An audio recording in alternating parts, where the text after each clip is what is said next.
Welcome two O level जी अड्डा YouTube channel. आज मैं आपको एस्से के रिगार्डिंग में कुछ चीज़ें बताने वाला हूँ जो कि इम्पॉर्टेंट है और आप कैसे अपने एस्से को अट्रैक्टिंग बना सकते हैं।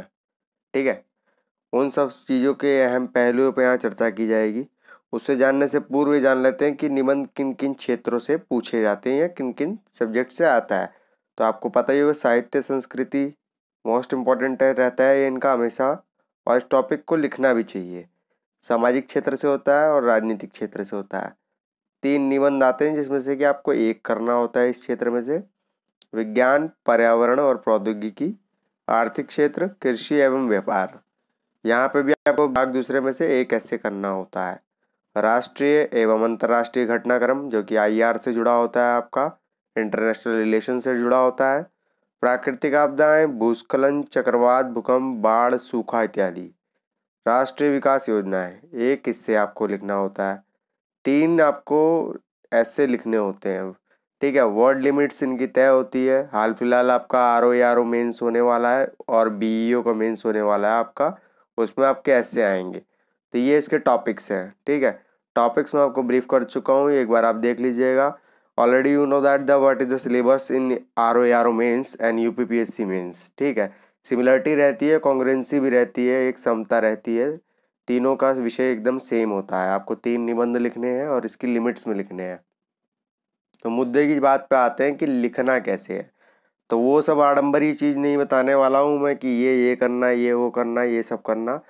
मतलब काम की बात ये है कि आपको निबंध के मैं मेन फ्रेम चीज़ बताऊँगा, मेन। ठीक है, आप स्टार्टिंग अपने हिसाब से करिए। स्टार्टिंग किसी की भी अपनी होती है।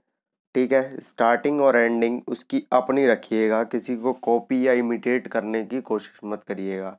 ठीक है, हूबहू नकल करके एक व्यक्ति अपने अंक 2 से 4 बढ़ा सकता है, किंतु अपनी नवीनतम शैली से वो अपने अंक वृद्धि कर सकता है बेहिसाबी। तो स्टार्टिंग और एंडिंग अपनी रखिएगा। मेन फ्रेम जो चीज़ है वो मैं आपको बता देता हूँ, क्योंकि मेन फ्रेम ही आपका काम करता है। जैसा कि आपने सुना होगा बहुत सारे संस्थानों में, और बहुत सारे लोग बताते हैं कि स्टार्टिंग, मेन फ्रेम, एंडिंग। तो मैं आपको मेन फ्रेम बताने वाला हूँ। ठीक है, मेन फ्रेम के अंदर आप कैसे निबंध को लिखते हैं, ढालते हैं शब्द सीमा में। 600 शब्द, शब्द सीमा इसकी है 600 शब्द। ठीक है, कैसे आपको यहाँ पर लिखना है अपना ऐसे, उदाहरण स्वरूप बताऊँगा कि एक ऐसे को कैसे आप फ्रेम करना है। देखिए, 4 दीवारी कमरे में कैद होकर यदि कोई लिखकर अच्छा नवसृजित ऐसे आपको प्रस्तुत करे, निसंदेह वह आपको अच्छा लगेगा। किंतु वास्तविकता यह है कि जो परीक्षा भवन में लिखा जाता है आपके हाथों द्वारा, वो असली कॉपी होती है। तो निबंध की प्रैक्टिस अगर किसी को करनी चाहिए तो मेरा मानना ये है कि स्पॉन्टेनियसली लिखना शुरू करें। स्पॉन्टेनियसली मतलब एकदम निबंध का टॉपिक डिसाइड करें। जैसे हाल फिलहाल आपको पता ही है, कोरोना एक महामारी है, सभी को पता है कि पैंडेमिक है। ठीक है, उसके ऊपर अभी तक उसने जितना पढ़ा है, अपनी मैगजीन से अपने आप को अपडेशन किया है, या कोरोना वायरस के बारे में जितना जानता है, और इस प्रकार की जो महामारियां हैं आगामी आने वाले समय में इससे किस प्रकार बचाव कर सकता है, यदि इसके ऊपर ऐसे लिखना है वो लिख सकता है अपना। ठीक है, अंतर्राष्ट्रीय परिदृष्टिकोण में कैसे महामारी ने राजनीतिक संबंधों में विच्छेदन लाया है या सम्मिलन लाया है। तो ये एक समझ होती है अपनी, एक अभिवृत्ति होती है। जैसे आप पेपर 4 में एथिक्स में पढ़ते हैं ना, अभिवृत्ति, तो वो 3 तत्वों को सम्मिलित करके अभिवृत्ति का निर्माण होता है, भावनात्मक, संज्ञानात्मक, क्रियात्मक। ठीक है, तो ये आपकी अपनी होती है, ना कि मैं आपको दे सकता हूँ। हाँ, वो बात अलग है कि सीखे जाने वाली क्षमता है, किंतु सीखने के लिए भी आपका अपना कौशल आपके भीतर मस्तिष्क में होना चाहिए, तब आप कुवतधारी होते हैं, अन्यथा नहीं। ठीक है, सामान्य सी बात है। निबंध को मैं आपको एक उदाहरण के संग प्रस्तुत करूंगा कि कैसे आप उसको लिख सकते हैं। स्टार्टिंग में आप अपने 3 निबंध आते हैं, 3 अलग अलग क्षेत्र हैं जिस पे आप चूज करते हैं। टोटल 9 टॉपिक्स होते हैं ऐसे के, 9 में से आपको 3 चूज करने हैं। इन 3 के अंदर आप अपने हिसाब से डिसाइड कर लीजिए। इसके अंदर मैं आपको बता रहा हूँ बेसिकली करना क्या है। तो सबसे पहले अगर आपको ये देखिए, यूपीपीएससी का मैं बता रहा हूँ आपको, तो साहित्य और संस्कृति वाले टॉपिक को तो जरूर करना चाहिए, जो एक चयनित लोगों का एक मानना है ऐसा। ठीक है, चयनित लोगों का, दूसरा आयोग के अनुभवी लोगों द्वारा भी यही बताया गया है। ठीक है, और दूसरा इसमें से टॉपिक में से आपको चूज करना चाहिए हमेशा कृषि और व्यापार। यदि ये नहीं आता तो साइंस की ओर बढ़ जाइए। ठीक है, आर्थिक क्षेत्र पे काफ़ी ज़्यादा टर्मिनोलॉजीज का प्रयोग करना पड़ता है, क्योंकि आपको बताना पड़ेगा। ठीक है, इवैल्यूएशन डिवैल्यूशन आपको डिफाइन करना पड़ेगा। निबंध का मतलब होता है खोल देना अपनी चीज़ों को, ठीक है ना, निबंध, बंधन से मुक्त होके, ठीक है।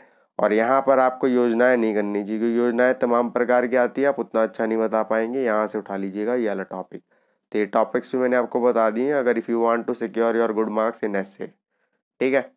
तो आगे मैं आपको एक एग्जाम्पल प्रस्तुत करूँगा।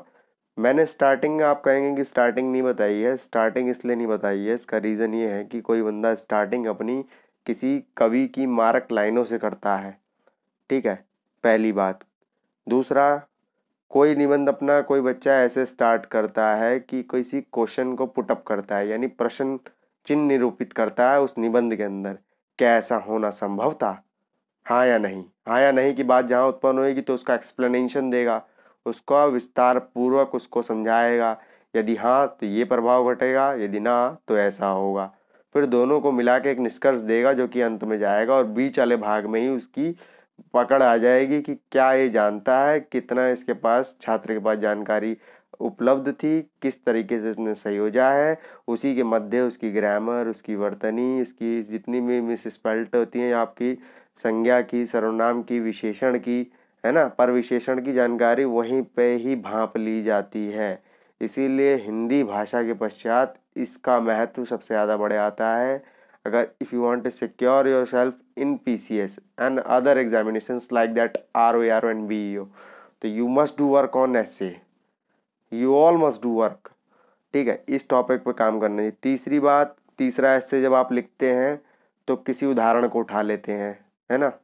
जैसे महामारी पे आप लिख रहे हैं तो उदाहरण को उठा लेंगे इससे पहले के सार्स के बारे में, है ना, सीवियर एक्यूट रेस्पिरेटरी सिंड्रोम आया था, मर्स आया था, मिडल ईस्ट रेस्पिरेटरी सिंड्रोम, तो उसकी तुलना करवाते हैं वर्तमान की चीज़ों से। तो अपने अपनी स्टार्टिंग होती है और एंडिंग अपने अपने स्थान पे अपने अपने हिसाब से आप कोटेशन डाल के या फिर कैसे भी करना है वो आप निर्धारित करेंगे अपने निजी स्तर पे। कारण ये है कि निबंध आपको लिखना है स्वयं से, सिर्फ और सिर्फ मेन फ्रेम कहीं पे भी किसी कोचिंग संस्थान पे या किसी अनुभवी व्यक्तियों के अंतर्गत आप लोग मेन फ्रेम सीखते हैं, स्टार्टिंग और एंडिंग कभी नहीं सीखते, ठीक है। अगर हुबहू किसी को कॉपी की या किसी अपने अनुभवक जिन्हें मानते हैं, सीनियर मानते हैं, उनकी अगर आप उतार रहे हैं तो ये द्वंद्व है, ये भ्रम है कि अच्छे अंक मिल जाएंगे, ऐसा बिल्कुल नहीं होता है।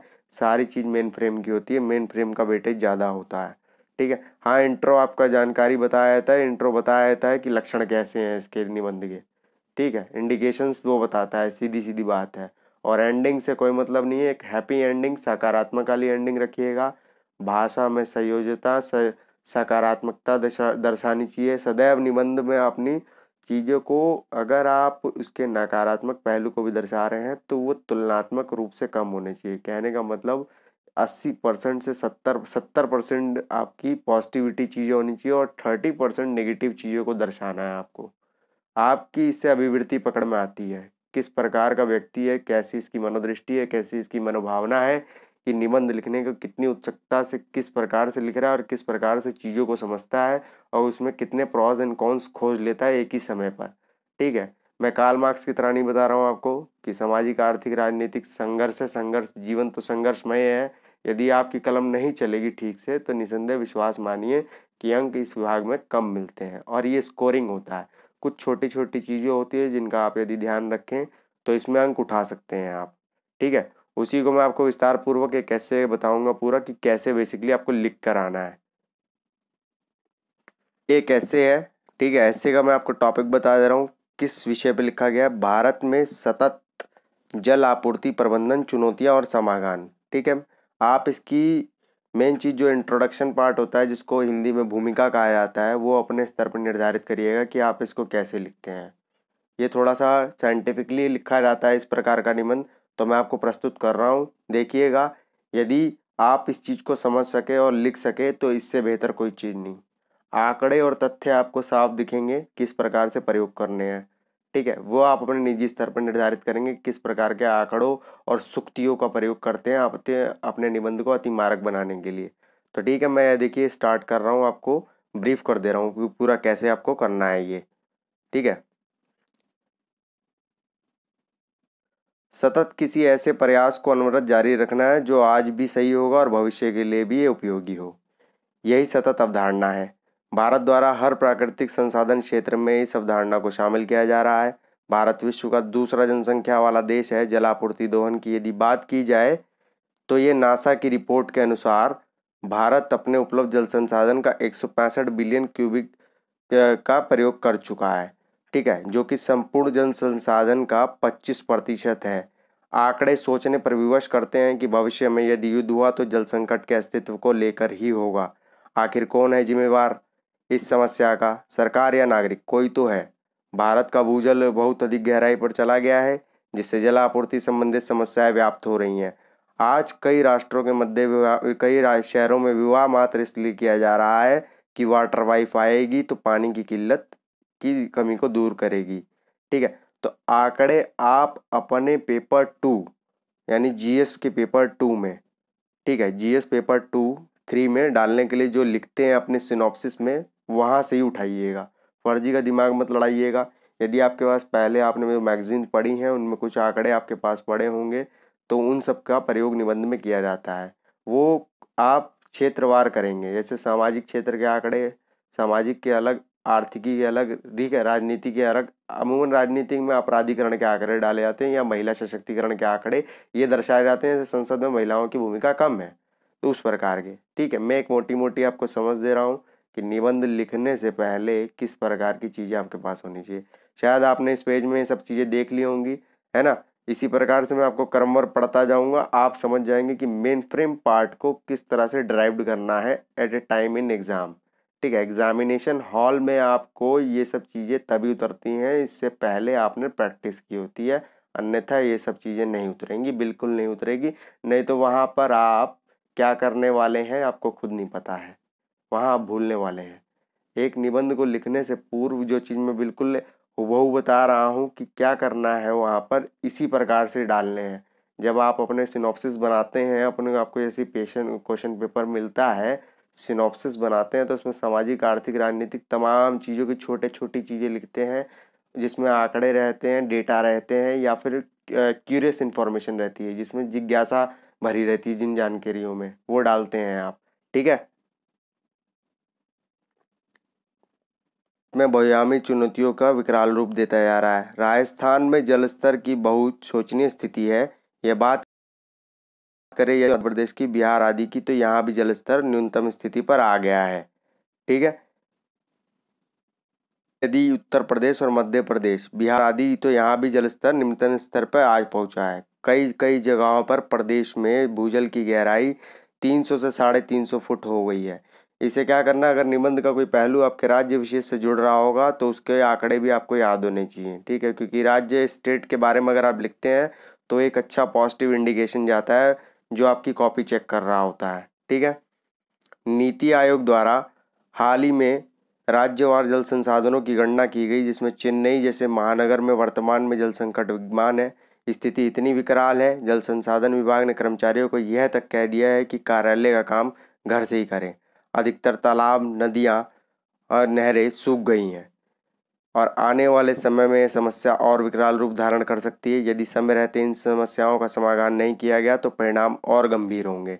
तो आपको बड़े बड़े जो इंस्टीट्यूशंस हैं, जैसे सबसे बड़ा इंस्टीट्यूशन कौन है, आर्थिक नियोजन और संसाधनों का कौन करता है नियोजन, जल भी तो एक संसाधन है। तो जल संसाधनों का भी नियोजन पे आपको पता है NITI Aayog, national institution for transforming India, है ना, जो 2015 से योजना आयोग का नाम का कार्यभार संभाल चुका है। तो उसकी रिपोर्ट अगर आपके पास उपलब्ध हो तो यह भी डालिएगा। ये कब होगा, जब आप न्यूज़पेपर रीडिंग्स की हैबिट पाल लेते हैं अपने ऐसे पे सिर्फ फोकस करने के लिए एग्ज़ाम से 2-3 महीने पहले या 1 महीने पहले एडिटोरियल वाली चीज़ों पे अगर आप थोड़ा सा ध्यान देना शुरू कर देते हैं तो ये बेनिफिट होता है आप ही के लिए। तो यहाँ से आप क्या करते हैं कि आधार बनाते हैं, राष्ट्रीय अंतर्राष्ट्रीय जैसी संस्थाओं को आधार बना के निबंध पे अपने जान डाल देते हैं। जान इतनी डाल देते हैं क्योंकि उसको जो जानना है वो यही जानना है कि इसके पास जानकारी कितनी है।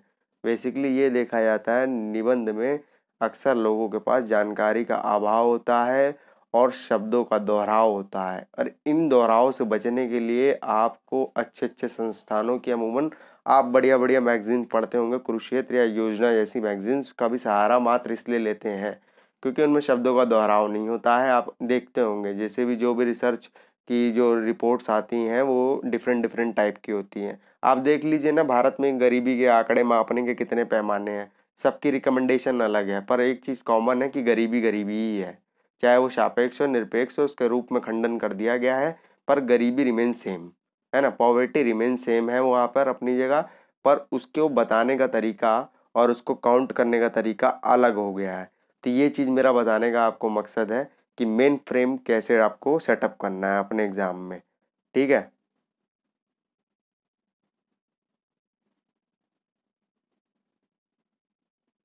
पैराग्राफ जो चेंज होगा, उपलब्ध जल संसाधनों में खारे पानी की प्रचुरता है, लेकिन यह या तो प्रदूषित है या अत्यधिक खारा है, जैसे समुद्री जल। इसको उपचारित कर सामान्य प्रयोग में लाना बहुत महंगा साबित होगा। कारण तकनीकी प्रयोग द्वारा ही यह संभव हो सकता है। राजनीतिक इच्छा शक्ति और नागरिक जागरूकता के अभाव में यह फाइल भी ठंडे बस्ते में जा गिरती है। ठीक है। अवशिष्ट रासायनिक पदार्थों का बिना उपचार किए नदी नालों में जल को प्रवाहित करना भूजल और नदी तंत्र और नदी और प्रदूषित करता है, जिसके कारण नाइट्रेट बेबी सिंड्रोम जैसी घातक बीमारियां फैलती हैं। बंगाल इसका ज्वलंत उदाहरण है। किसानों द्वारा अजैविक कृषि प्रयोग कर सिंचाई करना। एक रिपोर्ट के अनुसार भारतीय कृषि सिंचाई व्यवस्था में 85 से 90% जल बर्बादी होती है। किसान वर्ग जानकारी के अभाव में इतना जल दोहन करते हैं कि एक शोचनीय स्थिति है। तो यह आपने दर्शा दिया इसकी स्थिति को भी, जल के बारे में, कि कैसे इसका दोहन हो रहा है और कितनी जगह पर इसका खराब प्रयोग किया जा रहा है, इसका उचित दोहन नहीं हो रहा है। जानकारी का अभाव भी आपने दर्शा दिया। हर चीज़ को आपको सटीकता से लिखना है, क्योंकि यही एक ऐसा क्षेत्र होता है यहाँ पर स्कोर थोड़ी सी अपनी तार्किक बुद्धि का प्रयोग करके आप स्कोर को बूस्ट कर सकते हैं। थोड़ा सा बस तार्किक होना है आपको यहाँ पर। ठीक है। अब आगे बढ़ते हैं। देखिए अगला पैरा, जल संकट समय के साथ इतना विकराल संकट ना बन जाए, इसके लिए कुछ करना होगा, तभी बात बन पाएगी। ऐसा क्या किया जाए कि इसके सॉल्यूशंस निकले, कि जल की मतलब कि वाटर प्रॉब्लम के सॉल्यूशन निकल जाए। ठीक है। तो ये आपको बताना है कि आप क्या सोचते हैं। विभिन्न संस्थानों ने तो अपने अनुमोदन कर दिए, उनको तो सम्मिलित करना है, किंतु अपने विचारों को भी यहाँ शामिल करना है। तो यहाँ अब आपकी जाँच होती है। ठीक है। शिक्षा और नागरिक वर्ग में जागरूकता अभियान का प्रयोग कर जल के प्रति सकारात्मक मनोवृत्ति का विकास इस दिशा में एक सराहनीय कदम हो सकता है। ठीक है। सरकार को कानून और विधि द्वारा जल प्रयोग पर अंकुश लगाना होगा। हाल में एनजीटी राष्ट्रीय हरित प्राधिकरण द्वारा अनावश्यक जल प्रयोग पर शुल्क आरोपण की अनुशंसा की, जिससे व्यक्ति विशेष या संस्था ऐसे कृत्यों को करने से हिचके व जल संसाधन को संरक्षित कर सके। इस अनुशंसा को यदि यदि केंद्र राज्य सरकार व नागरिक सहयोग से लागू किया जाए तो आने वाले समय में जल संसाधनों की शायद तस्वीर कुछ अलग हो। नीति आयोग द्वारा अटल भूजल कार्यक्रम विश्व बैंक के सहयोग से लागू किया जा रहा है। ठीक है। ये एक सराहनीय प्रयास है। तो आपने बड़े बड़े इंस्टीट्यूशन को भी यहाँ पे बेस बना लिया। बेस क्या बनाया कि आपने, इन्होंने रिकमेंडेशन, इन इंस्टीट्यूशन ने क्या की है, रिकमेंडेशन वाटर के परफेक्ट यूज़ के लिए कि इस प्रयास से प्रयोग किया जाए। एनजीटी ने बताया, नीति आयोग ने, अटल भूजल कार्यक्रम, जो बेसिकली मोटे मोटे कार्यक्रम बड़े बड़े जो चल रहे हों, वर्ल्ड बैंक एसोसिएटेड या एडीबी एसोसिएटेड, ये आपको पता होने चाहिए। इवन आप इन्हीं सब चीज़ों को तो प्रीलिम्स में याद रखते हैं या अपनी प्रारंभिक स्तर की जो परीक्षाएं होती हैं उनमें आप रट्टा मारते हैं, तो उन्हीं सब चीज़ें, तथ्यों को यहाँ पर बस एक क्रमवार लेखन शैली में आपको प्रस्तुत करना है। देखिए स्टार्टिंग और एंडिंग आपकी अपनी निजी स्तर पर अलग हो सकती है। मेन फ्रेम कहीं पे भी जाता है आदमी सीखने के लिए, कोई भी छात्र या छात्रिका जो होती हैं, छात्राएं, वो अमूमन यही करती हैं या करते हैं कि सिर्फ और सिर्फ मेन फ्रेम को डालने की कला को सीखते हैं। निबंध एक बेसिकली एक आर्ट है और इसको लिखने के लिए सिर्फ और सिर्फ मेन फ्रेम की ज़रूरत होती है और किसी चीज़ की नहीं, क्योंकि यहीं पे चीज़ आपकी चेकअप होती हैं सारा। देखिए ऊपर वाला भाग 20% भाग इसका वेटेज जाता है, नीचे वाला भाग जो एंडिंग होती है 10%, बचा हुआ जो आपका आ गया 70% वो यहाँ होता है। मेन फ्रेम आपका 70% का वेटेज लिए होता है। यहीं पे आदमी जांच करता है, चेकर जांच करता है कि कितना आप में पोटेंशियल है, कितना बेहतरीन आप प्रस्तुतिकरण करते हैं, आंकड़े पर्याप्त हैं, और आंकड़े आपको पता है इतनी सार्थक भूमिका अदा करते हैं इस प्रकार के निबंध लिखने में कि आप विश्वास नहीं मानेंगे कि आपके अंक बूस्ट करते हैं यहाँ पर। ठीक है, अब यहाँ पर आप कुछ बड़ी योजनाओं को काउंट करवाएंगे किस किसने मेजर रोल प्ले किया है। गंगा ग्राम प्रोजेक्ट द्वारा गंगा के तटवर्ती इलाकों में लोगों को जल संकट से अवगत कराया जा रहा है, जिससे प्रदूषण और जल संरक्षण पर लगाम लगाया जा सके और पर्यावरण के प्रति सकारात्मक दृष्टिकोण विकसित किया जा सके। ठीक है, आपने गंगा ग्राम प्रोजेक्ट भी आप रट्टा मारते हैं कि 1993 1986 से आया, पर्यावरण संरक्षण अधिनियम ये आया, तो वन्य जीव अभ्यारण्य अधिनियम तब आया, जैव विविधता अधिनियम 2002 में आया। तो उन सब चीज़ों को आप आधार बनाइएगा तो आपका ऐसे अतिमारक हो जाता है। कहीं ना कहीं आपके व्यक्तित्व की जो लेखन शैली है उसमें झलकने लगता है कि ये प्रशासकीय दृष्टिकोण से ही निबंध का लेखन किया गया है। ठीक है, तो निबंध में मोटी मोटी चीज़ें यही आदमी जानकारी प्राप्त करने के उद्देश्य से जांचता है कि ये व्यक्ति सामने वाला कितनी जानकारी अपने पास रखता है। ठीक है, अपशिष्ट कचरा प्रबंधन अधिनियम 2016 द्वारा किसी भी अपशिष्ट पदार्थ को प्रवाहित करने से पहले इसको उपचारित करना होगा।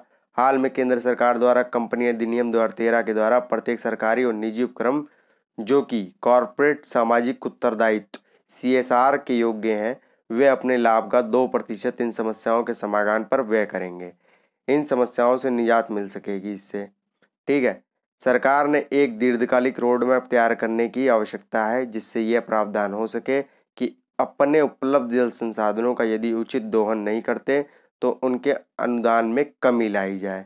तो आपने हर पहलू को इसके सॉल्यूशन को बता रहे हैं, यहाँ पर हर एक प्रॉब्लम को सॉर्ट आउट करने का तरीका आप बता रहे हैं कि किस प्रकार से इस प्रॉब्लम को सॉर्ट आउट किया जा सकता है। ये बेसिकली जो वाटर जो कंजर्वेशन की प्रॉब्लम को सॉल्यूशन आप कैसे दे रहे हैं, आप किस दृष्टिकोण से दे रहे हैं। आप एक प्रशासक के तौर पर जा रहे हैं, आप चाहे सूबे में जा रहे हो या प्रांत में जा रहे हो या आप कहीं भी जा रहे हो, केंद्र में जा रहे हो, किसी भी स्तर पर जा रहे होते हैं, तो आपकी बेसिकली जो मेंटल एबिलिटी है आप किस दृष्टिकोण से देख के लिखते हैं या समझते हैं वही आप लिख कर आते हैं। तो ये मोटी मोटी चीज़ें हैं, इन्हीं सब चीज़ों को आप अंडरलाइन जैसे कर रहे हैं, वहाँ इंग्लिश में मत लिखिएगा, आप देवनागरी में ही लिखिएगा, इस चीज़ को लिख सकते हैं। ये एक मैंने मोटा मोटी आपको समझाने के प्रस्तुत किया है कि निबंध आपका किस प्रकार से लिखा जाना चाहिए मेन फ्रेम में। ठीक है, तो आप समझ रहे होंगे कि मैं आपको क्या बताना चाह रहा हूँ। इस चीज़ को आप ग्रैप्स करिए और मेन फ्रेम पार्ट पे आप ज़्यादा काम करिए। वहीं पे ही क्या होता है कि मोटा भाग है वो। ठीक है, जैसा कि मैं बता चुका हूँ कि शुरुआत 20% भार लिए हुए है, 70% नीचे है और बचा हुआ 10% आपकी एंडिंग है, जो कि अमूमन किसी बड़ी कवियों की लाइनों से ही बच्चा ख़त्म करता आया है और यही होता आया है यदि उपलब्ध है पंक्तियाँ या सूक्तियाँ। ठीक है, देखिए अब अपने अंतिम पड़ाव की ओर है, यानी लास्ट पार्ट में ये बढ़ रहा है। तो ये कैसे होगा, तो जल ही जीवन है। आप सामान्य भाषा शैली का प्रयोग कर सकते हैं, जरूरी नहीं कोई आडंबरीपना लाना है। तत्सम शब्दों का प्रयोग कम करिएगा क्योंकि पढ़ने में थोड़े टिपिकल होते हैं, इसीलिए उसका परिवर्तन हुआ है समय के संग, तद्भव शब्दों का प्रयोग किया जाता है। ठीक है, तो व्याकरण का नियम सामान्य सा है कि आप ऐसे प्रस्तुतिकरण करिए कि एक रिक्शे वाला भी समझ सके और एक सामान्य जागरूक व्यक्ति भी समझ सके। भाषा इतनी सरल हो कि जन सामान्य वर्ग को समझ में आए, इतनी आडंबरी ना हो कि मात्र 2 पढ़े लिखे वर्गों के बीच में ही समझ में आए या 2 बकैतों को समझ में आए। ठीक है, तो भाषा का अपना जो स्तर होगा उसे बिल्कुल सरल और सामान्य रखिएगा आप। ठीक है, जल है तो जीवन है। आज हो या कल यदि समय रहते इसका संरक्षण नहीं होता तो ये गंभीर आपातकाल का रूप धारण कर सकती है। आवश्यकता है समय परिस्थिति अनुसार सहयोग समन्वय आधारित नीति पर कार्य किया जाए। इसके लिए अंतर्राष्ट्रीय सहयोग व तकनीकी नवोन्मेष को बढ़ावा देना शामिल किया जाए, तभी हम कम कह पाएंगे जल ही जीवन है। ठीक है, इस स्टेटमेंट से आप इस एस्से को क्लोज कर सकते हैं। तो क्लोजर जो मूवमेंट होती हैं आपकी वो इतनी ज़्यादा मतलब कहने का मतलब उसमें पॉजिटिविटी होनी चाहिए, निसंदेह पॉजिटिविटी होनी चाहिए आपके क्लोजर में, पर आपको वहाँ ज़्यादा नहीं दर्शाना है, जो ही ज़रूरत नहीं है बहुत ज़्यादा। अगर आप एंडिंग वाले पार्ट को दे रहे हैं तो कोई मतलब नहीं है, आप मेन फ्रेम वाले पार्ट पे दीजिए ज़्यादा से ज़्यादा। पैरे छोटा लिखिए, पैराग्राफ को छोटा लिखने की कोशिश करिए। ठीक है, पैराग्राफ जितना छोटा होगा उतनी ही कोशिश ये रहेगी आपका अट्रैक्शन बनेगा, आपके निबंध में आपका अट्रैक्शन आएगा, लगेगा, उसे समझ में आएगा, चेकर को बिल्कुल समझ में आएगा कि हाँ ये कहना क्या चाह रहा है, ये व्यक्ति या ये छात्र बताना क्या चाह रहा है, क्या ये उन लाइनों को समझ पाया है जो क्वेश्चन में पूछी गई हैं कि नहीं बता पा रहा है उन्हें, कि उसके इर्द गिर्द बस घूम रहा है किंतु hit the nail on the head जैसे नहीं आ रहा। Hit the nail on the head एक ईडियम फ्रेजेस है कि जहाँ पर निशाना मारना है वहाँ मार रहा है कि नहीं मार रहा है। ठीक है, तो इन सब चीज़ों का आप लिहाज करिएगा। तो ये आज मैंने आपको मोटा मोटी बता दिया। आपके अपकमिंग एग्ज़ाम आपको पता है कि RO का मेंस है और BEO का। ठीक है, RO 2016 का मेंस है और BEO का मेंस है आपका दिसंबर में। तो वहाँ पे ये टैक्टिक्स आपकी यूज़फुली रहेंगी। ठीक है, आपको कैसे लिखना है, देखिए पता सभी को है कि तत्सम नहीं लिखना है, वहाँ पे आडंबरी नहीं लिखना है, फलाना भैया ने ये कहा था तो चिलाना भैया ने ये कहा था तो ये नहीं करना वो नहीं करना। अरे ये नहीं करना वो नहीं करना, अपना क्या करना ये तो ध्यान दो। करना आप ही को है, परीक्षा भवन में आपको ही लिखना है और आपके ही लिए लाभ की चीज़ है। अक्सर उन्हीं मुद्दों पे यहाँ पे चर्चा होती है जो कि आपके हित को साधते हैं। इसके अनन्य किसी विषय पर चर्चा नहीं की गई है, जैसा कि आप जानते हैं या जो लोग जुड़े हुए हैं हमसे। ठीक है, सूचनाएं कभी भी आप लोगों तक संप्रेषित गलत नहीं की गई है किसी भी स्तर पे। ठीक है, उद्देश्य ये है कि कैसे भी करके आपको स्कोर अपना बूस्टअप करना है।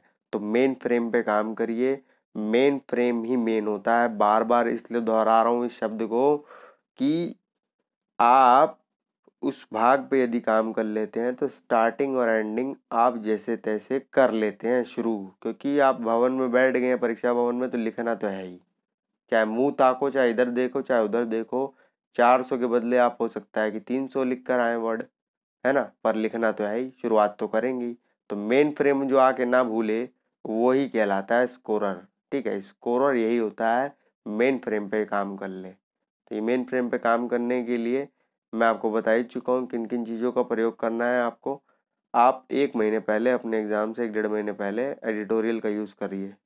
ठीक है, उससे क्या आएगी, भाषा में लावण्यता, तारम्यता, सजाने की कला, सज्जनता आ जाएगी भाषा में थोड़ी। ठीक है, और अपने शब्द को वर्तनी शुद्धि होनी चाहिए। हालांकि इसमें भी कुछ त्रुटियां हैं किंतु वो अपेक्षित हैं। एक पेज में 2 से 4 एरर कंसीडर होती हैं, यदि इससे ज़्यादा एक्सीड हो रही हैं तब बुरा माना जाता है, इससे अधिक नहीं होनी चाहिए। ठीक है, इतनी कंसीडर हर किसी में होती हैं क्योंकि तेज़ी से लिखना पड़ता है।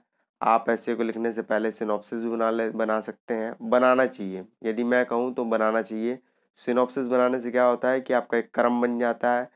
जो वेटरन है या अनुभवी लोग हैं, जो पूर्व चयनित हैं और पुनः बार बार अपना मेंस इसलिए दे रहे हैं कि रैंक अपग्रेडेशन कर लेनी है, उनको ज़रूरत नहीं पड़ती है सिनॉप्सिस, क्योंकि माइंड में सेटअप है कि यहाँ से शुरू करना है और यहाँ पे लाके ख़त्म करना है।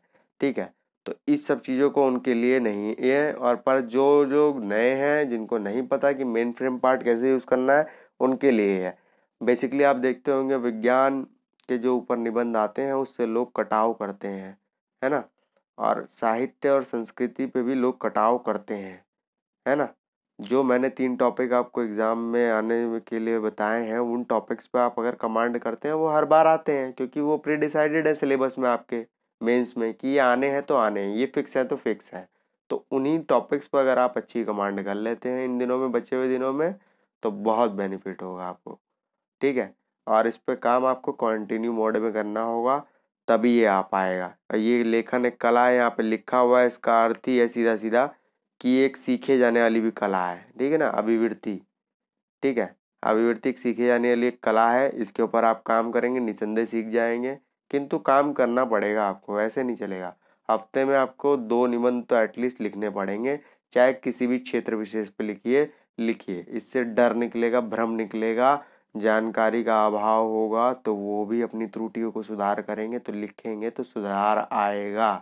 ठीक है, सुधार सब में अपेक्षित है, परिवर्तन जीवन का नियम है। ये गांठ बांध के जान लीजिए कि इसी प्रकार की रणनीतियों पर आप अच्छे अंक सिक्योर कर सकते हैं। ठीक है।